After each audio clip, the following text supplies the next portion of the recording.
Alright, so this is going to be a video about integration using partial fractions, and I picked this example on purpose because it's kind of tricky, but it really showcases what integration using partial fractions is all about and shows how flexible you have to be when you're actually doing these problems.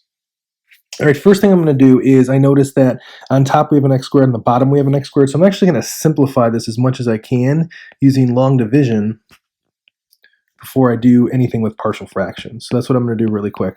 Now, to use long division on this, I'm assuming that you already know how to do long division. This is Calc 2, so you should know by now. So what I'm going to do is go really quickly through the long division. If you have any questions on the steps I did, you're going to have to contact me because this is going to be a long video otherwise if I'm going through a review of all the previous material that you should technically know already. All right, so I did my long division and I ended up with this whole part right here. So what I'm going to do is rewrite my integral up here using that. So now we're doing the integral of 1 plus 3 over x squared minus 9 dx. Okay, so this is a little bit easier to work with now because I did that simplification. From here, I'm going to distribute this integral to each of these, just the integral property basically, to get something like this. Okay, so from here, I can actually use partial fractions to find the integral of this thing right there, that what I circled in red right there. So what I'm going to do is kind of just blow this up over here and start working on this. Technically, that should be equal to the integral of a over x plus 3 plus b over x minus 3 dx. Now, the way this would break down is it would be a times ln of x plus 3 plus b of ln of x minus 3 plus c. So basically, what I circled in red right here is going to be equal to this whole thing right here.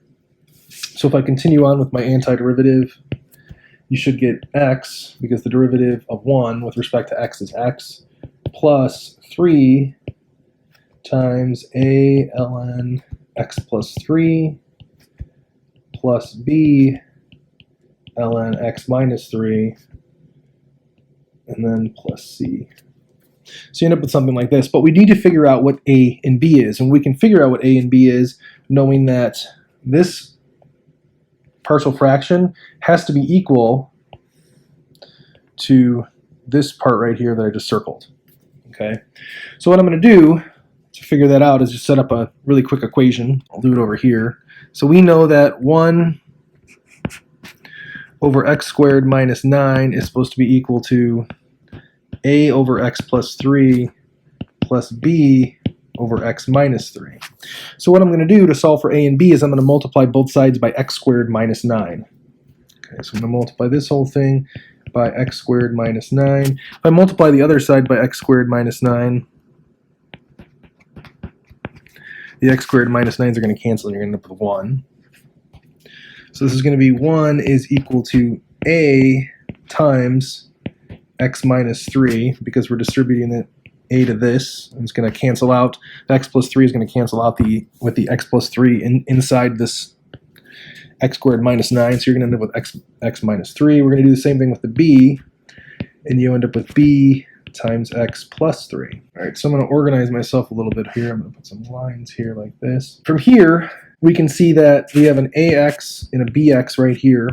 But if you notice, there is no x term on this side. It's just that 1. So we know that a plus b has to be equal to 0. From there, we also know that negative 3 times a, because we distribute right here, so negative 3a plus 3b, because I'm going to distribute that here, those are constants. It has to be equal to 1. So if you substitute in, I'm probably just going to substitute in this negative b for the a right here.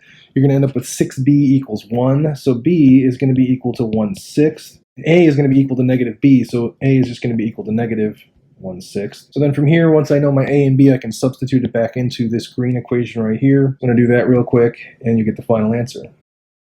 And there you go, you end up having the final answer. And if you actually took the derivative of this, it would take a while, but you actually would end up getting where you started. I don't have any room to really show you that, but it is a good exercise and a good practice of previous materials and concepts in the class. So that's a problem of integration using partial fractions. If you have any questions about anything in this video, let me know.